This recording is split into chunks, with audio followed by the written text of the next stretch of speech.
La République du Congo tient à respecter ses engagements vis-à-vis de ses sources de financement international, au nombre desquelles la Banque mondiale, l'une des structures financières avec laquelle le pays entretient des bons rapports. Lors d'une séance de travail de haut niveau avec le vice-président exécutif et directeur général de la Banque mondiale, le Premier ministre Anatole Koliné-Makosso et sa suite ont évoqué plusieurs sujets en rapport avec le financement de l'économie nationale. Anatole Koliné-Makosso a également bondi sur l'occasion pour aborder l'aspect relatif au plan national de développement 2022-2026, garantie lui aussi du soutien des partenaires internationaux. Les échanges entre les deux parties ont d'ailleurs permis de mettre en exergue les attentes du Congo quant à MIGA, une agence multilatérale de garantie des investissements. Le Fonds monétaire international avec lequel nous avons conclu le programme vient de dire que la première revue est favorable. Ça veut dire que la Banque mondiale doit normalement mieux accompagner le Congo.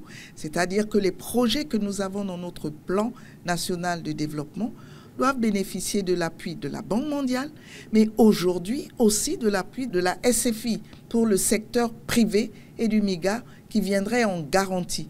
C'est-à-dire que les investisseurs directs étrangers qui veulent venir au Congo doivent pouvoir bénéficier de la garantie additionnelle que le MIGA pourrait leur apporter pour en fait limiter les risques. Donc oui, nous sommes satisfaits que le Premier ministre se soit rendu personnellement à Washington pour parler aux plus hautes autorités du MIGA. Le Congo est sur la bonne voie.